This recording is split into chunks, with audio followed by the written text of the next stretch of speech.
Hello, and welcome to Rock Your Block, where we highlight individuals who are making an impact in our community. I'm your host, Larry Laws. On today's segment of First Home Alliance, we have a very special guest, back for a second time. She is an entrepreneur, multi-talented, and a remarkable professional. She is doing incredible work in our community. She has partnered with First Home Alliance for over 2 years as our yoga instructor, where she helps us add physical fitness with financial fitness training. She starts our week off live on First Home Alliance Facebook page with a yoga routine every Monday morning at 7:15. She's motivational, inspirational, and she inspires us to indulge in positive vibes that she is constantly spreading. She's an amazing person, and I'm proud to have her here back with us on this show to share with you, our audience, the things she's doing to rock your block. Tippy, welcome to the show. Thank you for having me, Larry. Yes. I want to say welcome back. Yes, it's such a pleasure to be back. I enjoyed the first time, so thank you for asking me to come back. I'm proud to be back. Yes, well, we talk about these vibes. You got a lot of positive vibes. I mean, you came in like you levitated in here.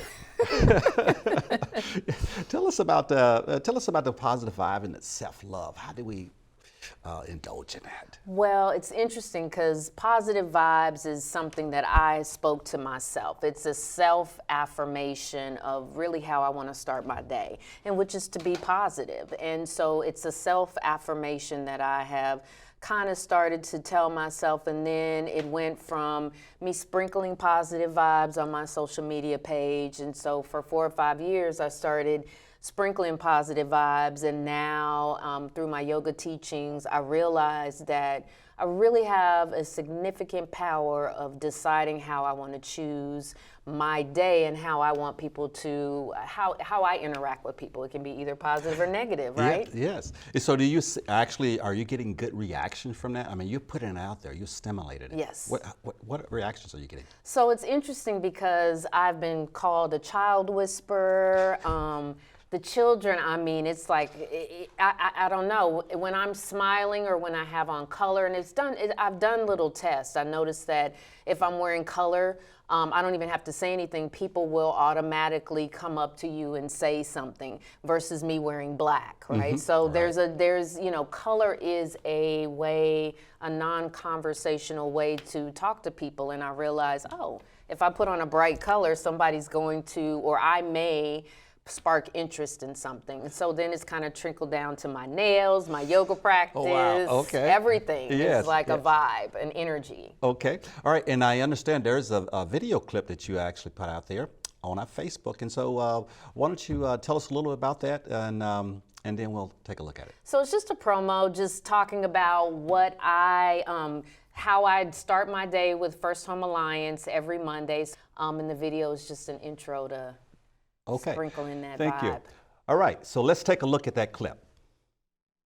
All right, First Home Alliance, it is Tippy. I am your yoga specialist here to tell you to meet me on the mat. Facebook Live, Mondays, 7:15 sharp. Yes. Tippy, let's talk about that shirt you have, heavy on self-love. Yeah, I mean, again, it's putting that vibe, that energy on every day, whether it's mentally, physically. So this is a shirt. It is actually, I purchased it on Instagram. So those of you who shop on those social media sites, it popped up and I said, you know what? Yeah, heavy on the self-love. It's heavy on, if I'm loving myself, it's a vibe, it's an energy. So people are gonna gravitate to that. Okay, all right. And so are you doing some other things now, or working some other avenues? Yes. What are some of the things you're doing? Well, a couple things is I volunteer in the community. I do pop-up yoga classes, so I'm able to do that. I also manage, I'm a regional manager for European Wax Centers, so I manage 2 wax centers in the area, and I am afforded, and how can I say this? I have the ability to create a beautiful guest experience from my guests at European Wax Center in Reston and Silver Spring, as well as my employees. Yes, and you have had some accomplishments there in reference to increasing some of the sales. You know, how was you able to do that? How did you impact that? Well, it starts with me and passion. You know, I need to align myself with a brand, a company that speaks to me. And European Wax Center is all about really making women and men feel great about themselves, which is like a positive vibe, right? It's an energy. Right. And so that's part of what I believe in and part of my personal values. So my values and European Wax Center values are in alignment. So I love the brand. I believe in the brand. We do hair removal services. We use a comfort blend wax, and it's all natural ingredients. And my women feel really good about themselves. My employees feel good about themselves, as well as my guests. So. Yes. Yeah. Now with that, you know, this is different because you also do yoga as well. I do. But then you go to work and you're doing the waxing. Is that correct? Yes. Yes. How are you able to because I know you start off in the morning. It seemed like you're doing a few yoga sessions, yes. And then you're going into the workforce and you're working with people and not necessarily demonstrating the yoga. What is the difference in the two environments? For me, it's the same thing because, you know, for yoga, I am putting out an energy, a positive vibe. I am stretching people's bodies and their minds and their spirits. It's more of a physical in the yoga community, what I do. When I go into work, it's more of a spiritual, mental practice, that leadership, stretching that muscle, getting people to believe in you and move in a way where you're seeing results. And so my staff, we enjoy each other. I've put together and built some great performing teams, and we celebrate each other. Yeah, and what type of, at work, you know, some of us have different routines in reference to straightening the desk off or having conference calls and things of that sort. So what are some of the routines that you have, you know, with your staff? It's on daily or weekly level? Daily, I come in and the first thing I do is say hi. And it may be I'm screaming through the hallways, or if there's music that I've heard in the car or some sort of affirmation, I share that. And then from there, I ask people how they're feeling. I make sure that my staff is situated and they feel good about themselves, because when they feel good about themselves, they will feel good doing their job, and then it's infectious and the guests will feel that as well. So I make sure I say hi. I make sure that they know if they need anything, I'm there for them. I make sure that I create boundaries so that they know if I don't have as much time, that I will have time, but not today. And then I also make sure I say bye. Okay. Now, what are some of the situations or maybe some technique you use when they are not feeling so well or they're a little down? And so what are some of the things that you do to motivate? Well, and I've had this happen a couple times where we've had employees not feel their best. So we do breathing techniques. Yes, I may ask them to step outside, take a break. I require all my employees to just step outside and take a 15-minute break. You have to decompress. So you need to just decompress, take a moment, and then come back. Okay. And do some of the workers, or your coworkers come to you, maybe, I think this is a sales team as well. It is. Yes. Maybe some techniques that they share with them on how they can actually aspire to be better, at their job. Yes. Well, and I think the type of sales job that we have, the money is endless. So how you show up is what you're going to get back. It's going to be a reflection of your paycheck. And so I want to make sure that my women and men are maximizing their paychecks. We work smart. We don't work hard. Okay. That's good. Okay. We're going to take a short break here. And but before we go, I would like to remind you that First Home Alliance is a HUD-approved housing counseling agency serving the National Capital Area.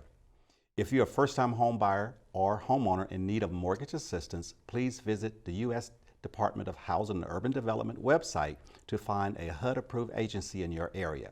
We'll be right back after the break. Stay tuned. With First Home Alliance, a little bit about First Home Alliance. We are a HUD-approved housing counseling agency that was established in 2002 by our executive director, Larry Law. He established the nonprofit. He established it because his mother purchased her first home at the age of 65. And everyone was like, how did you do that? Because her income was really low. And USDA program. And so through the USDA program, his mother was able to purchase her first home. It intrigued him to see how he could help individuals basically experience the American dream of homeownership. So he established the nonprofit. Mission is to increase home ownership to low to moderate income families. And so what does First Home Alliance do?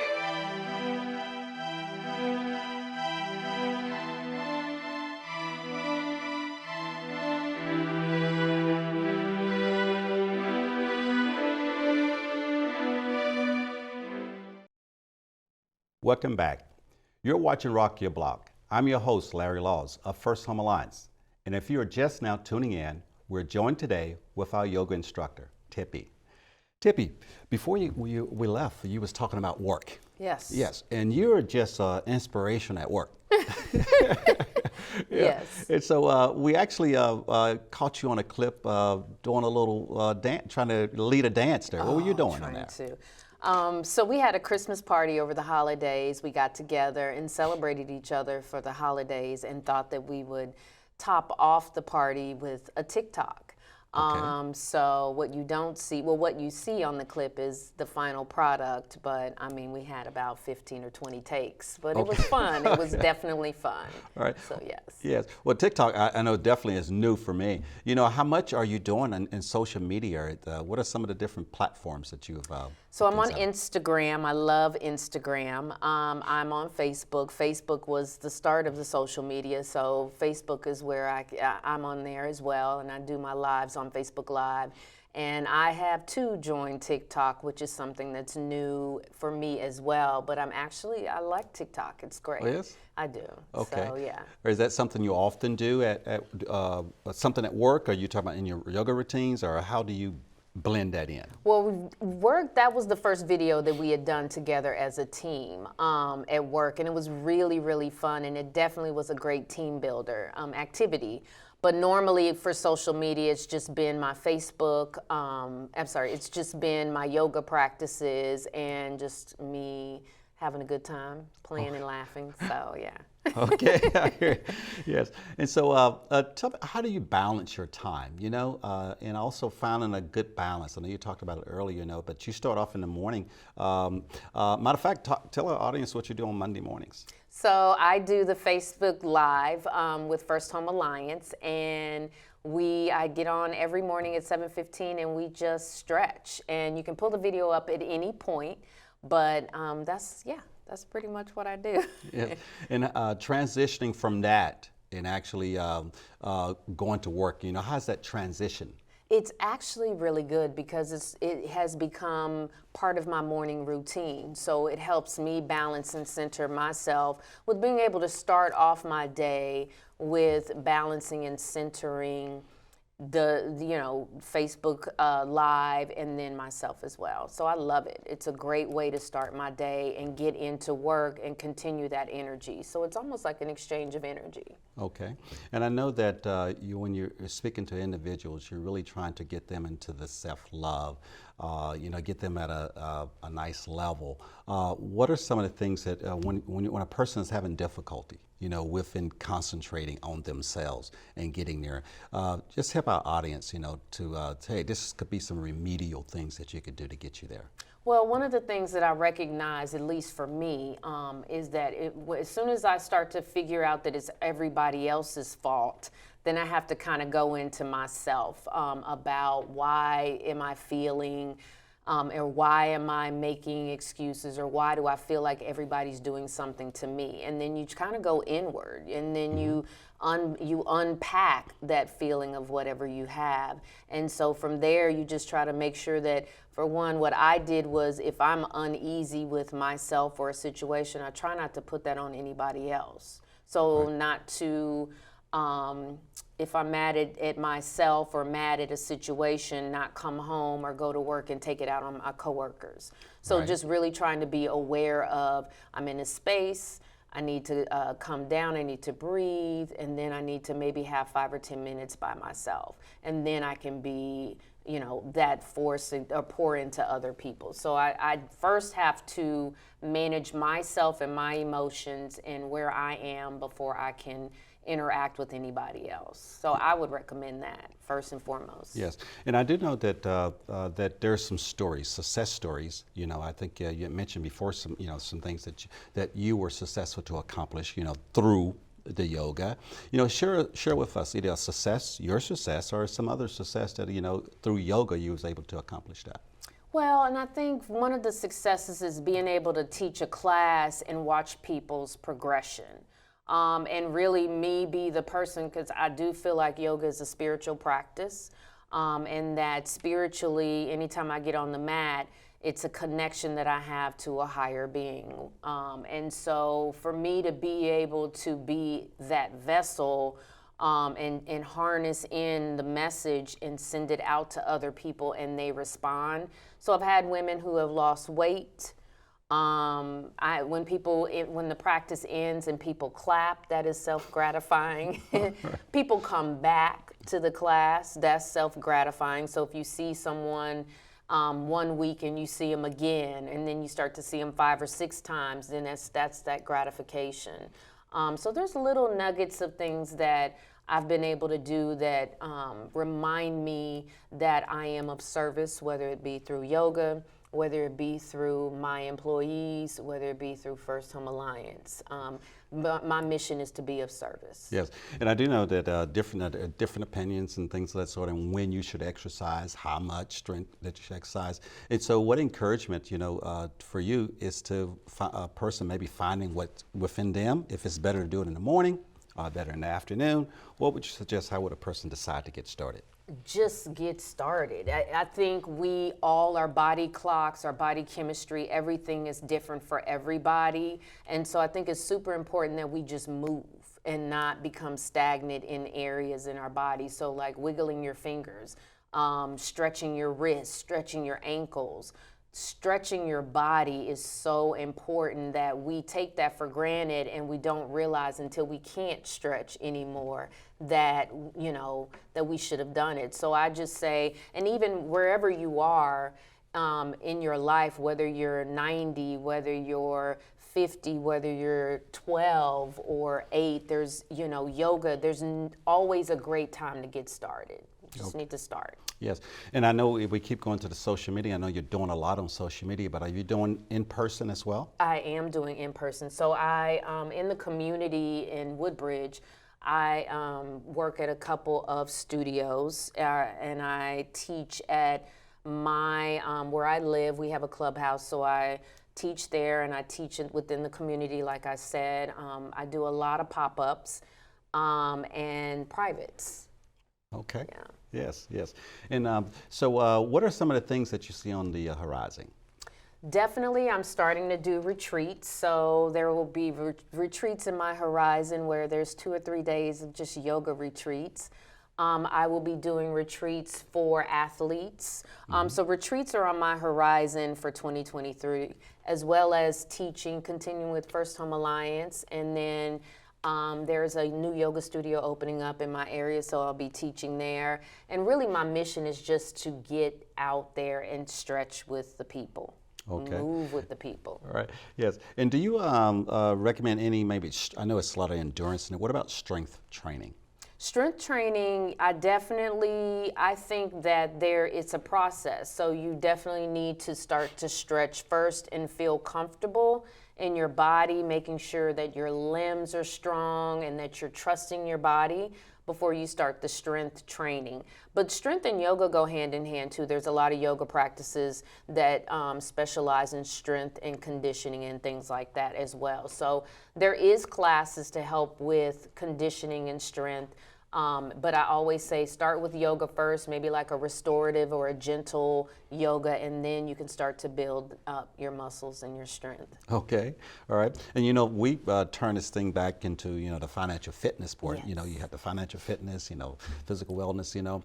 I explained to her how important the physical fitness is to the financial fitness, or enjoying the financial fitness? Well, they go hand in hand, because mentally, you know, physical fitness is about it's a lot of mental. I think the first part is the mental part of the fitness aspect. And if you can manage the fitness, the mental part of the physical aspect, it goes into the mental part of the financial, because you're strong in your mind and your body. And once you accomplish that mental space of being strong, I think it transpires and translates really well into the financial aspect as well, because once you accomplish one thing and you feel good about it, it transfers to other aspects of your life. So definitely the financial fitness and the physical fitness goes hand in hand. Okay, and how can you how can you involve other members of the family into this? Maybe when I'm into yoga, how can I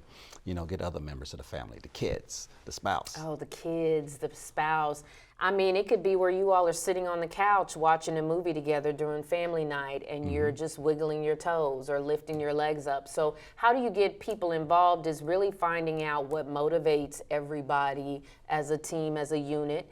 And then you go and they have goat yoga, aquatics yoga. I mean, you can do yoga any and everywhere, and it can look any kind of way you want it to look. So it don't all have to be on a mat? It does not all have to be on a mat. I do yoga in the car while I'm driving, especially if my anxiety is high. You just roll your neck around a little bit. You can do yoga. I teach a group of men who play basketball, so we do yoga before basketball, so for athletes, but there's a yoga for everybody. Okay, and you can actually get kids to concentrate on this? Oh my gosh, so yes, there is baby yoga, and you can get the kids to, the kids are maybe the brightest ones to do yoga actually because of, the physical fitness in it, the way they're stretching. So yes, the young kids are really the key candidates to do yoga. Get them started early. Yes. All right, Tippy. Well, just share with our audience again, to remind them how they can get more information on what you're doing. Yes. So you can follow me at TIPPI at Instagram. You can also follow me, Tapanya, on Facebook, and Tadasana with TIPPI on TikTok. So I have all kinds of names out there, but if you type in TIPPI, you'll be able to find me. But yeah, I'm on social media. I'm in the Woodbridge community, in the yoga community, so you can find me at the different studios in the area. I'm there. Or you can reach out to me as well on my social media handles as well. All right. Well, thank you for coming back on the show. Well, thank you for having me. All right. Yeah, and I'll look around. I will be looking for you out on Mondays and for upcoming events as well. Okay. Well, you'll be stretching with me too on Mondays. Yes, I will. I'll be there. Yes. Thank you. I hope you enjoyed this interview and the time spent with the amazing Tippy. You can, if you would like to get more information on Tippy, then look her up on social media. If you would like, you have that option. Now it is time to check our inbox and see how we can help rock your block. This is where we share recent questions sent to us from you, our viewing audience, about financial fitness and housing. Today's question is from Woodbridge, Virginia. My credit is not so good, but I want to buy a house. What can I do? I would like to say that is a good question, and that is coming across our help desk quite a bit in reference to credit, in reference to purchasing a home. Well, I would like to tell you to sign up for a class, to learn about credit. Check the HUD website for HUD.gov, organization that actually provide credit restoration, credit counseling, and education at no cost. On our website, basically, you can go to the service tab, and up under the service tab, select the type of service that you would like more information on and do a registration.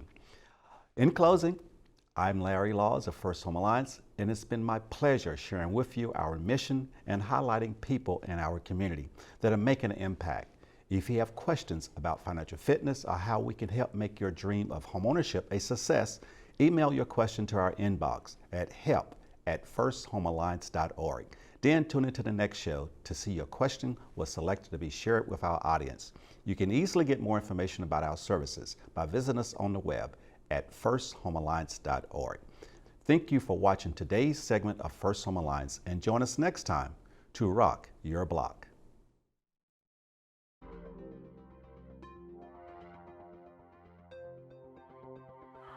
Glad to know that, some of this stuff about credit and buying houses is written down somewhere. A lot of the times it's always hearsay, like other friends or family members who have bought houses before, but they can never, tell you legit what you need to get done and do before buying a house? I definitely think this class should be required for all first home buyers because a lot of times the real estate agent doesn't explain the process to you. So I think this is very important.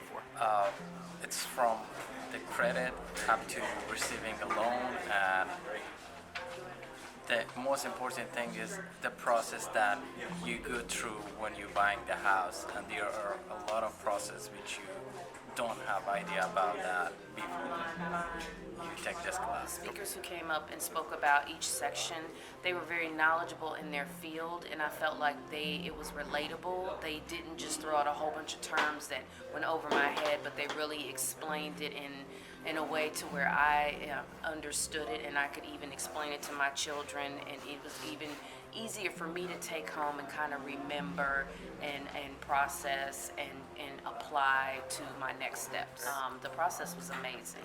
They start first with the class before even finding a lender or agent. So I did all that and I wasn't able to purchase. And then I was like, oh, you know what? There's a lot of information I'm not aware of. Let me just start from the beginning to put everything on hold. Start from Piecing the information together because you've heard things about the loans and about this and about the credit, but this is like a summary, and it just gives a clear flow of where to go with what you have and kind of building up a plan. So that kind of gives me a whole picture of where I needed to go and how to get there.